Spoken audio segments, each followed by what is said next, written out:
Hi, everyone, and welcome to another Facebook Live. This is Sharon Buck, in case you didn't know, and I'm with Empowered Empath Entrepreneurs.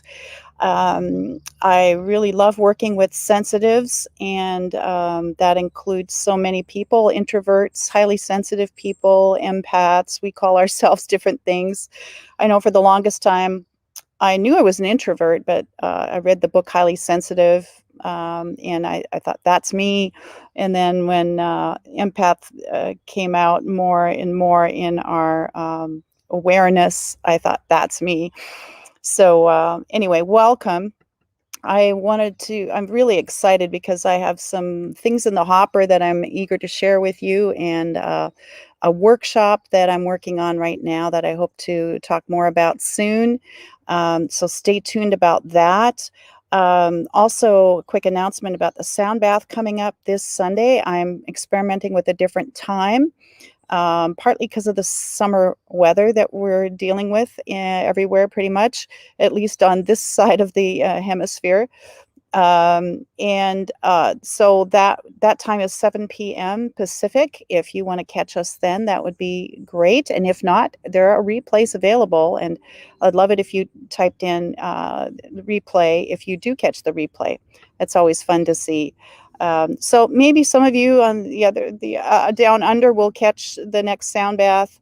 Um, and yes, it's another beautiful day. I had a comment there it is a gorgeous day here. It's actually perfect weather here in the Northwest after our heat wave. So I'm enjoying this. Anyway, and we may have planes flying overhead, so there we are. But yeah, interesting that my throat is deciding to act up, and that's not unusual. And when we start to really say things that we mean and mean what we say. So that's the topic of the live today, and talking about that, how that informs us as people in leading our lives day to day, and how it informs our business is so critical. And one of the things that I've discovered in my own journey is how difficult that has been in so many ways. And you know, I have always, worried about disappointing people, always in the back of my mind, always concerned about the other person. And the more I do my work, the more I do my healing, the more empowered I become. And I'm noticing very clearly, it was interesting. I've been looking at leaving part of leaving, gradually leaving a job I'm in, and I had been thinking about cutting back for a while, and I'd been vacillating, and people who are close to me know I've been vacillating for some time, and that's really rooted in not knowing what I want. I've struggled with that most of my life. I'm just like, what is it that I want? Because for so long I was, it's like what other people need and want. And so I always put myself on the back burner, didn't want to disappoint people. Probably many of you can relate to that. And so actually saying no very clearly, just a couple of days ago, felt scary, and it felt really good too at the same time, because it was so clear and visceral in my body. It was a no. There was no if, ands, or buts. It wasn't yes, well, maybe, or well, I should think about this and phrase it differently. But no, it was so clear. I had to honor that no. And while it was difficult in the moment, it felt very freeing. And it was just some expectation that a boss had for me. And I just knew I just knew it was very, very clear. And so I just said it, and it felt really different. It felt powerful. And yeah, that old voice of, oh, I shouldn't have said that, came back. Oh no, they're disappointed. Oh no, now what have I, what are they having to deal with now? And just getting clearer and clearer about what it is I want, and how I want to serve, and using the words that I want to express myself. So we take this for granted. We take this whole vocal thing that actually I've spent my entire life exploring and teaching, and I know about vocal anatomy. I have my massage background too, which helps, but I studied the vocal anatomy piece way before I did the massage therapy. And so I have a very intimate relationship, if you like, with the voice, and a love for it. And actually, that's what my workshop will be, and it'll be one of many, I hope, about the voice and expressing ourselves and being clear in that, and then releasing any old baggage that we have that gets in the way of expressing ourselves. And so it's interesting, it's so caught up with so many layers of ourselves. So I'm trying to articulate as clearly as I can right now. But first of all, we think of boundaries, saying what we mean and meaning what we say. Our ability to say yes and no in our life and in our business, so critical. And you know, uh, eh, hearing yes and hearing no is also difficult. And yes, it can be challenging as well. It can bring up self-doubt when we hear no from somebody else. And, we have old ghosts of past failures.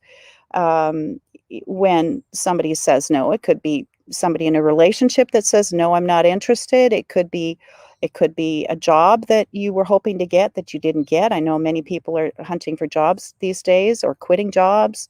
So there's a lot shifting right now. So it's important when we know ourselves well, knowing what it is we want and what we don't want helps to clarify what we do want. So if I get clear that this is something I'm not willing to do, that highlights what I am willing to do and what I am saying yes to, and saying yes being very affirmative. I mean, we think of energy. Yes is a really different energy than no. And then we get into the energetics of what we say. And I had experience just the other night where, first time in a restaurant in some time, and going up to the waitress and saying what I needed. And even though the words were acceptable, the energy was very much get out of my face. And so I realized that, and I kind of just said to myself, "It's okay. You asked for what you wanted, and it was okay." I did it in a very, I thought, very friendly, genteel way, but it wasn't received that way. And that was interesting example of the words versus the energy that come with the words. So being clear about that. But when our baggage gets in the way, we can say things and we thought we said it clearly, and we thought we said it well, and the other person doesn't get that. I mean, this happens in relationships all the time, right? People we know really well, husbands, wives, children, all of a sudden you say something and they didn't get what you meant. So there's a lot of complexity to saying things. It's not just the words, it's the energy, the power of words, and all of that. Then there's the piece about respecting ourselves and respecting the other. So respecting myself and saying, it's really okay for me to ask for what I want. And it's more than okay, because it's a way to take care of myself, to nurture myself, to give myself that permission to say yes or no, which so many of us didn't have growing up. It's one of those things where we can get into a lot of discussions about that, but that that peace, the energy, the the respect for ourselves, and giving the respect to the other person to say what they need too, and it may not line up with what we want to hear. Uh, so being aware of that. Then there's another layer, the inner and the outer voice. There's the inner piece of listening. When I do the work that I do with clients, a lot of it is listening. Oh, there's a squirrel. They're having fun these days, so we're going to hear squirrel chattering here. Um, Clearly, he has a voice too. He's chiming in, right? Yeah, no words, but there's the energy behind it. Um, Although I'd have to translate what that meant. Uh, I can't check his body cues or anything like that. Oh dear, I got off track here. But the inner voice I tap into a lot when I do sessions with people, and I really listen. And that means I have to have part of me the thinking mind kind of takes a back seat. So we're getting more into the intuition part of things, more of the third eye chakra. But this piece of listening to that inner voice is so critical in the work that I do. And then for me to express that exteriorly, to express that is also very important, very key. How do I say that then? What I'm sensing, or do I say exactly what I heard? Things like that. So as a therapist, a massage therapist or a sound healer, uh, anybody who works with people, we have to go through that process and being in congruence with where it is that we are at. We have to be sure of where we are at, and then we're also dealing with another person where they're at, and being really in tune, pardon the word, but really being in tune with ourselves and our client at the same time. So it's very important to have those boundaries and to be very clear, listening to that inner voice and expressing that outwardly, if that's the word. I think I just created it. Um, yeah, I've already talked about, well, another piece to this is the emotional piece.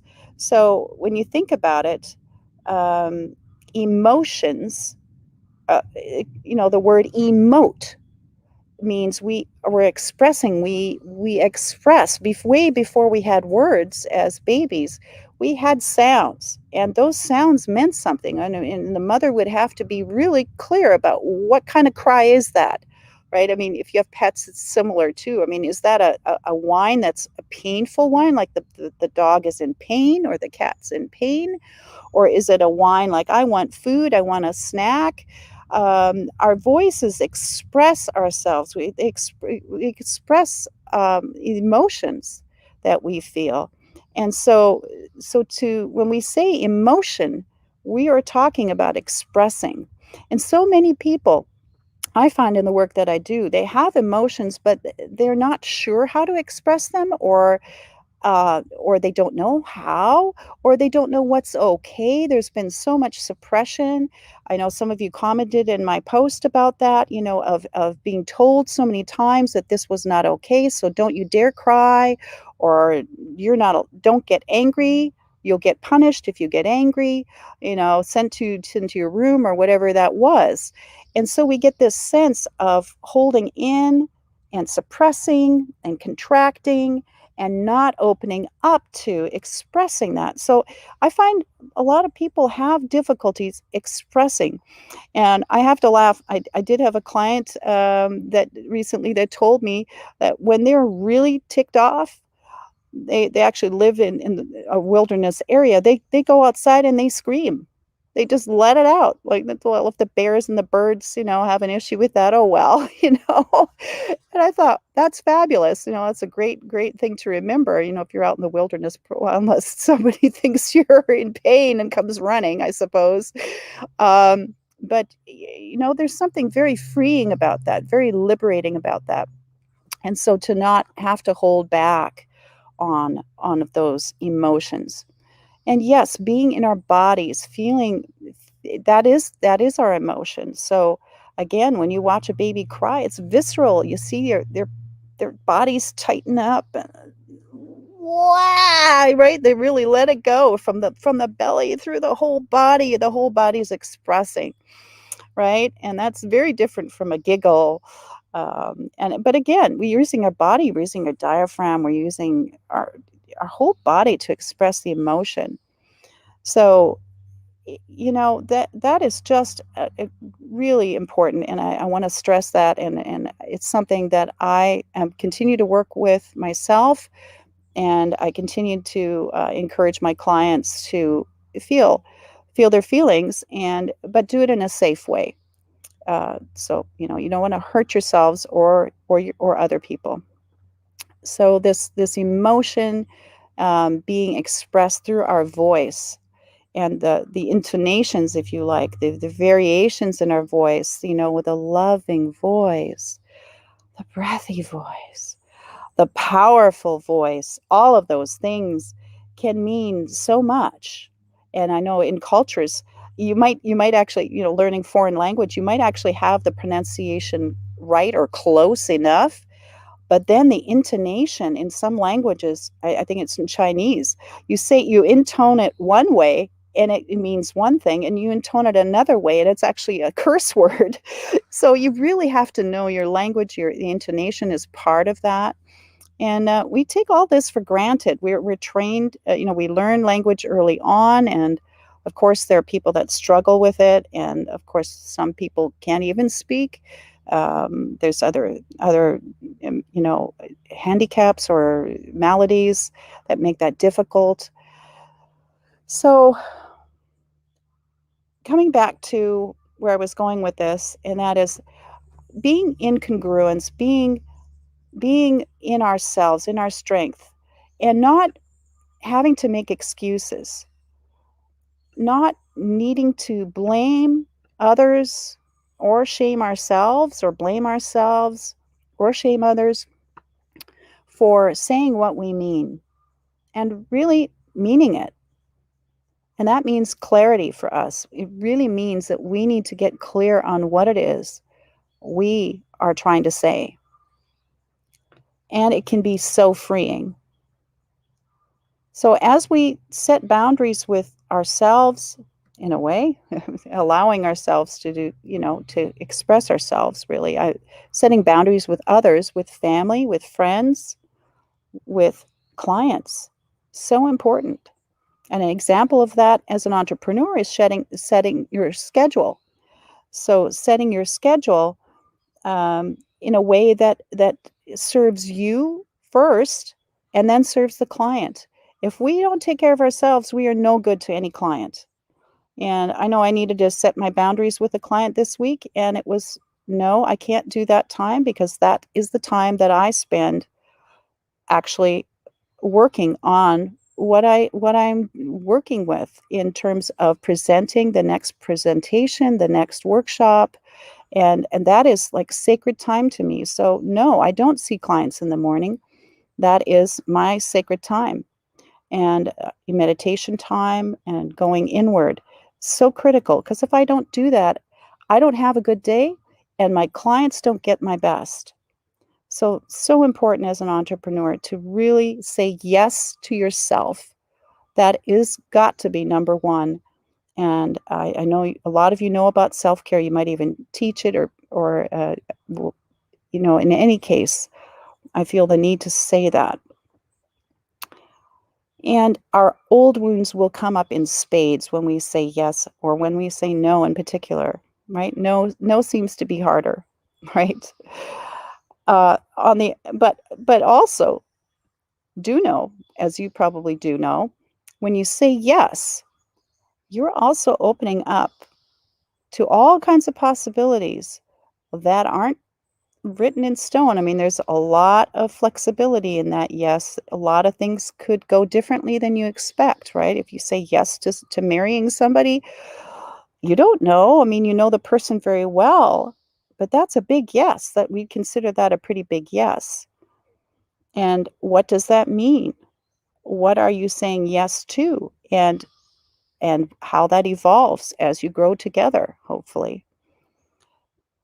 So yes can bring a lot of fear. I know when I say yes, I said yes so many levels in this, the whole thing, starting with a Facebook group, starting sound baths, starting these new pieces of like the one-on-one program that I have going now, and now looking at doing a workshop and hopefully presenting a group program as well now. That's all cutting edge, saying yes to those things, very empowering and also scary. So knowing that shift, that difference there, and allowing yourself to say what you mean, and then stepping up. And that's where the action comes in. That's more another chakra, but it's so tied. This is why when somebody said it's about the throat chakra and all of this, it's true. We need to be clear in our throat chakra, but it's not that simple. It's very much connected to the rest of us, right? And even physically, the vagus nerve runs past our vocal folds. And guess what? It goes all the way into the guts. It connects up with our diaphragm. So we are, we're not compartmentalized individuals. And so something to really remember. I'm trying to think what else I wanted to say. Um, yeah, and it's not selfish to honor yourselves first. It is not. It's actually empowering, and in many ways, again, we're more able to serve others when we really are clear that our yes means yes and our no means no. And the more self aware we are, the better choices we make. We just do make better choices. So getting in touch with that visceral, if it's a visceral no, or it's like an ecstatic yes, just knowing that, affirming that, and believing that, and then stepping up to that. And ultimately it affirms ourselves and our right to exist and to liberate, to bring forth what we have to offer, our gifts. And that's a big yes. The more we stand up for ourselves and our words that we use, the more power we have and the more impact we can make. And that's exciting for me, and I hope for you too. It's one of those things that I just truly believe that as we work to release those blockages at the throat chakra or the throat center, the voice, all of this, there's so much here. It's not unusual that a client will actually have, like I had at the beginning, some phlegm kicking up because it is scary to use our voices and to say what we mean. And the power is very clear. And the more we become empowered, the stronger we are as a person, individually, and as an entrepreneur. So I think that's all I had to say today. And I kind of wung some of that. Again, I love my word wung. I know it's not a word in the vocabulary. But if you have any questions or you want to reach out, I would love to chat with you. I do keep in touch with people on Messenger, and if you are interested in knowing more about my upcoming workshop or in talking with me, you can reach out, message me, or type in the chat here, and just say you would like to get on a call with me, and I'd be happy to talk with you and see what we can do together. So anyway, I hope you have a wonderful Friday and blessings to you, and hope to see you Sunday at the Sound Bath. If you can make it, that would be great. And just keep taking good care of yourselves. So important. Love yourself. And I'll look forward to talking to you very soon. All right. Bye for now. You're welcome.